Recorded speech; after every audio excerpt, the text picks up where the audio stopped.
So 300,000 women, black women in particular, have left the workforce. So this is a video from Crimson Cure, right? This is my girl, right? She's been growing up. She's 120K subscribers. Hit her channel and guys, let's talk about this. All right, let's go.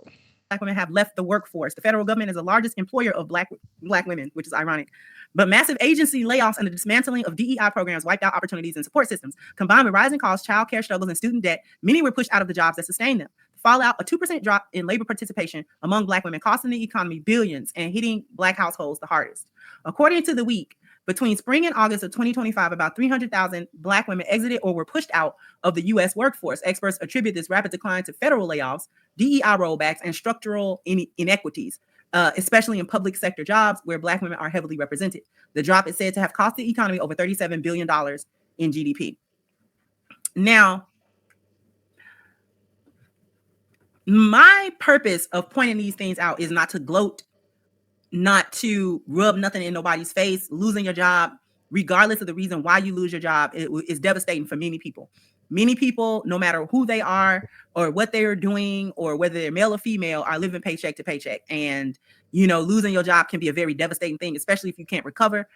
In this economy and in this job market, it's not like previous job markets.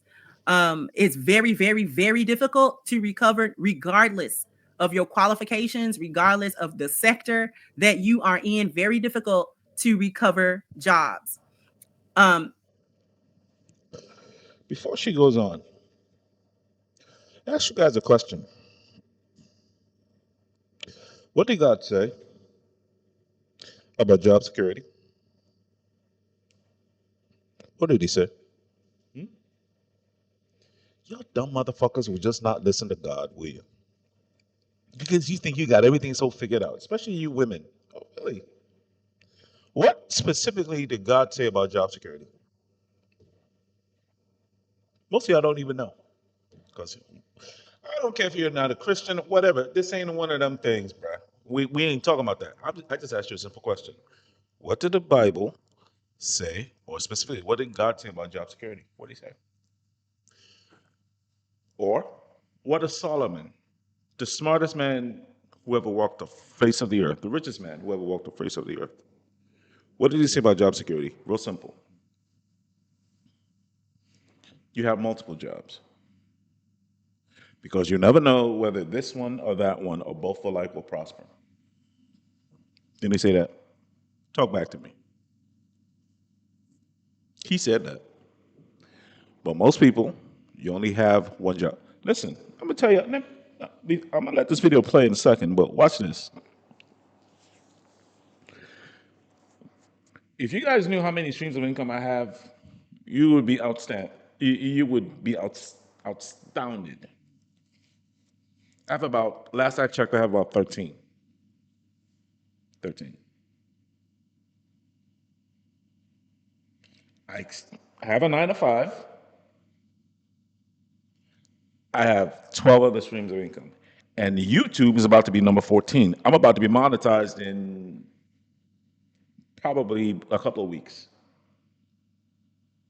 That's about to be number 14. It's not going to be a lot of money initially. I get that. I'm patient. Just a little hobby that I'm doing. That's cool.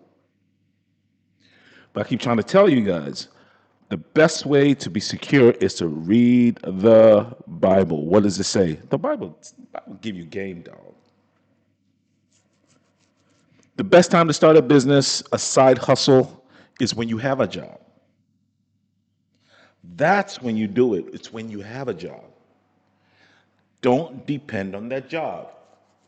Let me tell you guys something, man. Listen, this is what I believe God wants you to do. Every job should be created to replace the job you had before. Let's say you have a job right now that's paying you 200 grand, 300 grand, whatever it is. Your next hustle should be trying to replace that first hustle. What I mean by that? What I mean by that is simple. You make $200,000. Your next hustle, you should be creating that, building that up to make $200,000 a year. So that if that first $200,000 a year job crumbles, you still have that second $200,000 a year job or business. Then you create a third one to replace the second one. That's how you do it. But now, once you have like two businesses that are both making two, $300,000 a piece, now it's a business. You can't be fired. You feel me? The best time to start a business is when you have a job. Best time. Best time. Oh my God, that is like God giving you a lifeline. Bruh, give you this job. I don't expect you to just be there and do nothing. This is why I created two websites, boxpeppers.com, clouduniversity.com.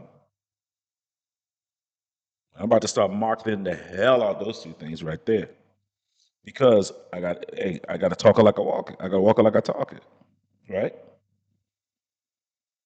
But I already got 12 other streams of income that is actually invested and doing what it's supposed to do. Hmm. And I got my job. Just saying. Read the Bible. It gives you game. I don't care if you're a Christian or not. I ain't asked you all that. I just said read the Bible, dog. Where do you start? Fine. Read book of Proverbs. Read book of Ecclesiastes. Start right there. Those two things. Proverbs, Ecclesiastes. Proverbs, Ecclesiastes. That's it. You ain't got to read nothing else. Just read those two things right there. You good. and recover your work. The thing that I'm trying to point out here, though, is the reason why this is going to hit, that winter is coming. This is what this meant. This is what it meant. Because there's going to be a time, and that time is now, where the rug gets pulled out from under Black women. These federal jobs and all of these different programs that were extended in order to make Black women feel comfortable in accepting these support systems, DEI programs, various other programs that would assist them to be hired in different places and in different positions across different sectors, allow Black women in general to be comfortable telling Black men that they didn't need to be family units with them. They didn't need to be good marital partners. They did not need to maintain family and household with their men in order to combine strength, in order to combine finances, in order to further with each other. It made Black women comfortable in saying, you know what, I can do it myself. I do not need to be married like our foremothers who needed their husbands, regardless of whether the marriage was good or bad, poor treatment and all of these other things that they cite as reasons why they can't get married, don't want to be married, and would rather go into career fields and educational fields and things of that nature on their own with, without men to rely on or to help them in their life and just be married and just be a family unit in general. And This is why you need two houses, you need two incomes. Even if you don't have you have two incomes in a household, so that if one person loses their job, you have another income that can at least support for the time being until the first person gets the job. But if you're single, you still need two incomes, dog. I don't give you no excuse just to have one job. Nope. You need to have two jobs. The Bible tells you all this shit, though. Gives you game. Game. now I don't know. the very government that supplied these support platforms that are putting money into these various programs that benefit Black women and that conversely don't benefit Black men and are not conducive to Black people creating families together. Now they're rolling them back. They're rolling them back. And this alarm has been sounding for years. We've been telling Black women, you need to cut out that strong and independent don't need no man. You need to cut that out because the support that your enemy is giving you, they are going to take that back because that's what they do. That's just what they do. And you're gonna And you know what's so funny? Black women will still vote Democrat. They're still gonna vote Democrat.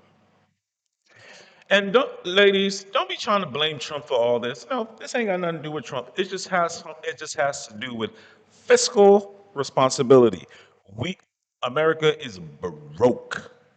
We got to make those cuts somewhere. Got to make those cuts somewhere. He just laid out. He didn't specifically say, "All right, I'm gonna target black women." Nope, nope, nope, nope. Trump don't move like that. He don't care less. He don't care who it is. Cut your ass. He's about making America become something again. I don't care who he cuts. He's just cutthroat like that. Be lost and turned out because you're burning bridges thinking that you'll never have to cross them again. And once they snatch that rug that they gave you out from under your feet, you're going to look back at all of those burned bridges up in smoke. And you're not going to be able to build new bridges or come back across the ones that you burned. Okay? Because everybody's going to be looking at you and giving you a side eye. And this is exactly what's happening. So now these households that they created based on their own income, that was in turn based on these structures that had nothing to do with being qualified or having an actual skill set.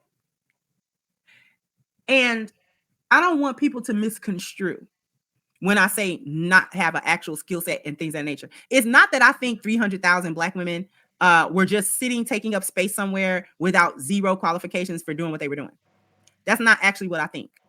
However, you needed to be able to get in certain places without the DEI. See, y'all wanted DEI no longer cares that we're Black.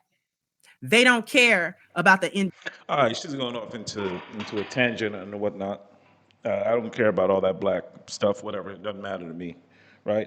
What I care about is the bottom line. Ladies, you've been saying for years that you don't need a man, right? Well, apparently you do. Or, okay, I got something else for you.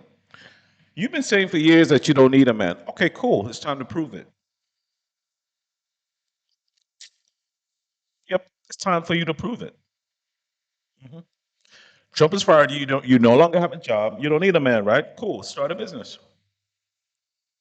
And you can really prove to us that you can be a man, that you can create infrastructure, that you can create businesses, high performing businesses, actually employs people.